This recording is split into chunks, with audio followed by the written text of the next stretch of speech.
Toujours à Morigny avec le finaliste Christophe Thébault qui nous rejoint à l'instant. Donc Christophe, on vient de parler avec Jonathan de cette finale un peu bizarre, notamment entre la confirme qu'il n'a pas effectuée, les occasions que tu as eues aussi. Parle-nous un petit peu de cette belle avant d'entamer tout débat. Bah, à l'arrivée, je l'ai mal joué puisque je l'ai perdu et que j'ai eu l'occasion, donc plus deux fois, trois fois, je crois, quelque chose comme ça. Donc forcément, c'est mal joué. Je pense que en fait, il a raté la confirmation, c'est ça. Et derrière, j'ai attaqué la table. Et Le jeu jaune était bien, sauf que tu t'es décalé tout de suite en te collant à la bande. de mémoire, j'ai fait un super coup pour ouvrir ma table. Quand j'ai descendu la blanche vers le bas de la table, j'ai pris un appui sur sa rouge. J'ai mis couler, effet contraire, j'ai été cassé ma bille qui était à la bande. Ça, c'est formidable, mais c'est pas de réussite que ça se passe comme ça. Elle est venue, elle s'est mise en face mon départ. Et sincèrement, si elle ne se met pas en face le départ, il n'y a plus rien à faire sur la table parce que j'ai tout ouvert. Là, c'est le tout pour le tout, hein, on a vu. Et à l'arrivée, j'ai été dégoûté, frustré.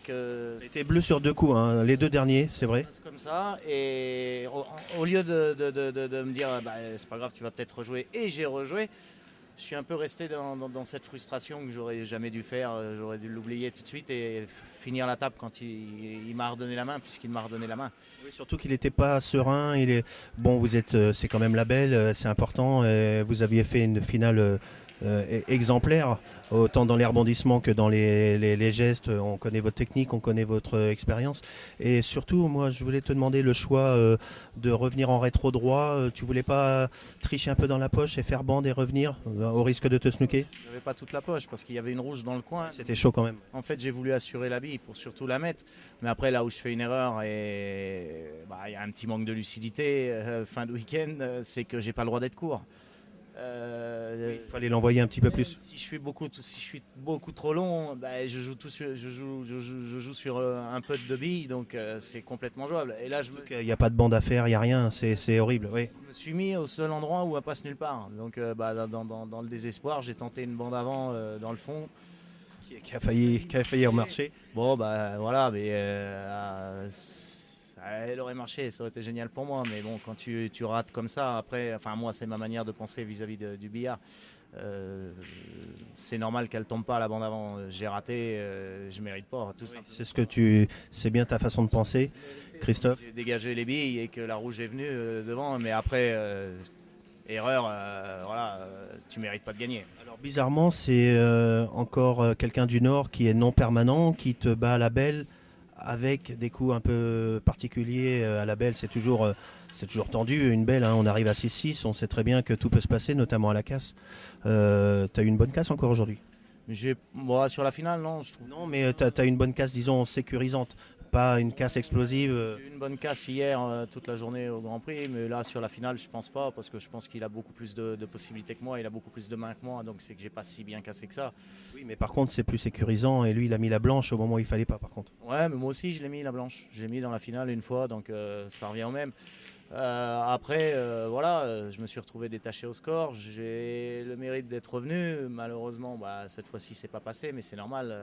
Tu peux pas être mené, je sais plus combien, 6-3 et gagner dès que tu reviens à 6-6, gagner tout le temps.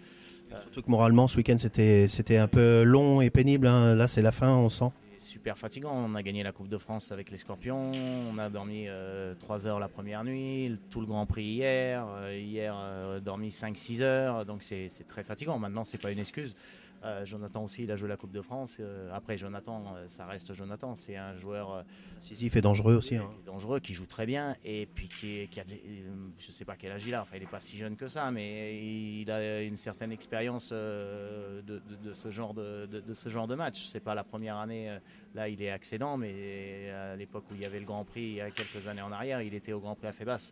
Et il faisait de bons résultats. Je ne sais pas s'il avait déjà gagné des Grands Prix à Fébas, je pense. De mémoire, il ne me semble pas, mais c'est toujours un joueur qui reste au plus haut niveau, hein, sur lequel il faut compter. Mais c'est vrai qu'entre ces 3 jours là intenses, on a aussi la possibilité de s'apercevoir que la Coupe de France, le Grand Prix, tu as fait des super matchs hier, tu as sorti Faury, tu as quand même fait un bon parcours pour en arriver encore là, tu es habitué du circuit. Christophe, je voulais déjà au nom de tout le monde te féliciter parce que c'est quand même aujourd'hui une défaite, mais faut quand même le faire. Tu te prépares comment la semaine pour en arriver là? Parce que j'imagine que c'est des heures quand même là, t'en as pas marre? Non, non, non, non, moi j'aime bien, j'adore la compétition déjà, je suis un compétiteur je pense dans la tête, j'aime le jeu, le pool en lui-même, donc à partir du moment où tu aimes tout ça, forcément, la petite chose qui peut te lasser un peu c'est le déplacement, la route, voilà, parce que bah, tu fais beaucoup de chemin, mais après non, c'est plaisant, j'adore ça. Voilà, après comment je me prépare, bah, je m'entraîne. Est-ce que tu donnes des cours particuliers, de groupe aussi ou particuliers? Moi, je travaille pas trop en groupe, c'est difficile à faire, je trouve. Donc, c'est pour ça que c'est plutôt en individuel. Et puis après, bah, je m'entraîne 1h30, 2 heures jour, on va dire. Tu tiens absolument à faire ces 1h30, c'est important. Bien sûr, ouais, j'essaye de jouer tous les jours, 5 fois par semaine, on va dire. J'ai une table chez moi, donc je joue tous les matins tranquillement, quoi. C'est ce que les gens aimeraient savoir de Christophe Thébault, comment il se prépare comme un grand sportif. Une journée pour toi, genre un mardi, c'est quoi? Un mardi, je me lève, je m'occupe de mes enfants un petit peu, tôt le matin. Après, quand le grand est à l'école, ben, je joue au billard pendant 2 heures, on va dire, seul, tout le temps. Moi, je préfère être seul, je préfère m'entraîner seul. On joue beaucoup plus de billes seul. Et puis, je fais un peu de sport, un peu de vélo, ce genre de choses. Et puis, après, je vais chercher mes enfants, je donne des cours ou des choses comme ça, tous les jours. Tu es très pris et ça te permet d'être agréablement préparé pour ces longs week-ends. Tu sais que le sport, c'est important. Donc là, c'est le vélo. Tu fais un peu de marche, non? Ou tu cours un petit peu, non? Que du vélo, c'est moins dur que de courir, je trouve. Vélo d'appartement en plus, faut préciser. Exactement, devant la télé. Hein. Christophe, je t'imagine sur ton canapé aussi en train de regarder les matchs de tennis ou de foot. En tout cas, bravo Montoff, et puis bravo pour la coupe.